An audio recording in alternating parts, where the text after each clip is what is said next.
শীতকালীন বিভিন্ন রকম শাকসবজির মধ্যে এই মটরের শাকটা কিন্তু দারুণ টেস্টি হয়।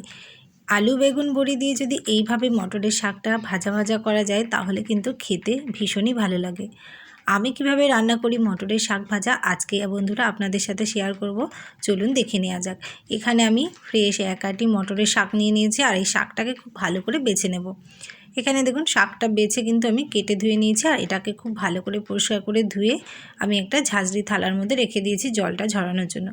আর এই শাকটা বানানোর জন্য আমি এখানে একটা আলু ছোট ছোট টুকরো করে কেটে নিয়েছি আর ছোটো সাইজের আলু নিয়েছি আর একটু বেগুন কেটে নিয়েছি আর কয়েকটা বড়ি নিয়ে নিয়েছি আর 4-5টা চিড়ে রাখা কাঁচা লঙ্কা। এবার কড়াইয়ে তেল গরম করে আমি কড়াইয়ের তেলের মধ্যে বড়িগুলো একটু লাল লাল করে ভেজে তুলে নেব।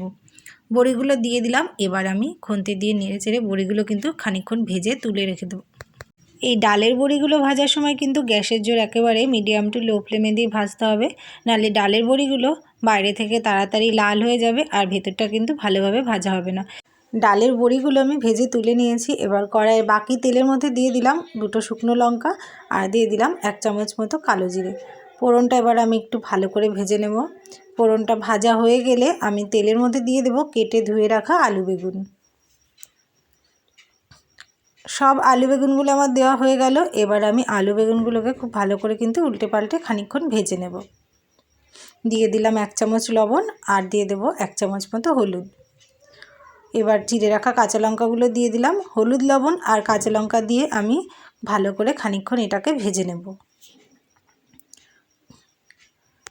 এইভাবে কিছুক্ষণ পরপর উল্টে পাল্টে নেড়ে ভেজে নেব। আর এই সময় আমি গ্যাসের জোর একেবারে হাই ফ্লেমে দিয়ে রেখেছি যাতে বেগুনটা তাড়াতাড়ি ভাজা হয়।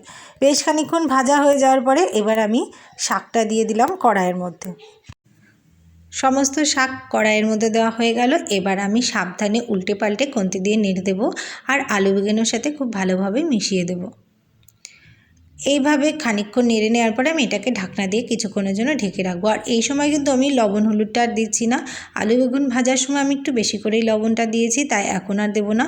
এখন দিলে যদি বেশি হয়ে যায় তাহলে কিন্তু আর কমানো যাবে না, আর যদি লাগে আমি সেটা পরে দেখে দেব।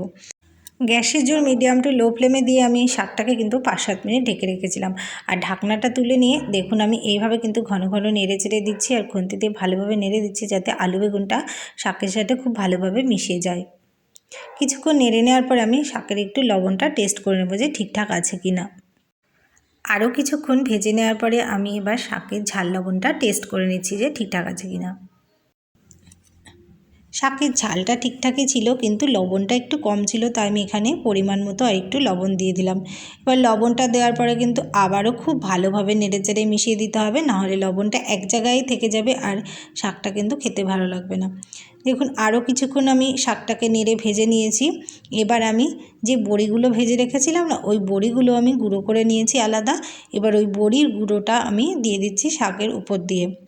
শাকটা কিন্তু এখন প্রায় রেডি হয়ে এসেছে। আর নামানোর আগের মুহূর্তে কিন্তু এইভাবে বড়ি ভাজাটা কিন্তু দিয়ে দিতে হবে, তাহলে খেতে খুবই ভালো লাগবে। বড়িটা একটু শক্ত শক্ত থাকবে আর মচমচ করবে, খেতে খুব সুন্দর লাগবে। দেখুন শাকটা সম্পূর্ণ রেডি হয়ে গেছে। আমি বড়ি গুঁড়োগুলো দেওয়ার পরে খানিকক্ষণ পরে এটাকে নামিয়ে নিয়েছি। আর একটি পাত্রে নামিয়ে নেওয়ার পরে আমি উপর থেকে আরও একটু বড়ির ভাজা গুঁড়ো করে দিয়ে দিয়েছি, তাহলে এটা দেখতেও সুন্দর লাগবে আর খেতেও কিন্তু বেশ ভালো লাগবে। বড়ি ভাজাটা মচমচ করবে আর শাকের সাথে দারুণ টেস্ট লাগে। আপনারা বন্ধুরা কে কে এইভাবে শাক ভাজাটা করে খেয়েছেন কমেন্ট করে অবশ্যই জানাবেন। আর কেউ যদি আমার মতো এইভাবে শাক ভাজা করে না খেয়ে থাকেন তবে অবশ্যই একবার বাড়িতে বানিয়ে দেখবেন, খেতে কিন্তু ভীষণই ভালো লাগে। বন্ধুরা আমার বানানো এই রেসিপি ভিডিওটা যদি ভালো লেগে থাকে তাহলে প্লিজ একটা লাইক কমেন্ট করবেন আর বন্ধুদের সাথে শেয়ার করতে একেবারেই ভুলবেন না। আমার ভিডিওটা নতুন দেখে থাকলে ফলো অথবা সাবস্ক্রাইব করে পাশে থাকবেন। ধন্যবাদ সকলকে।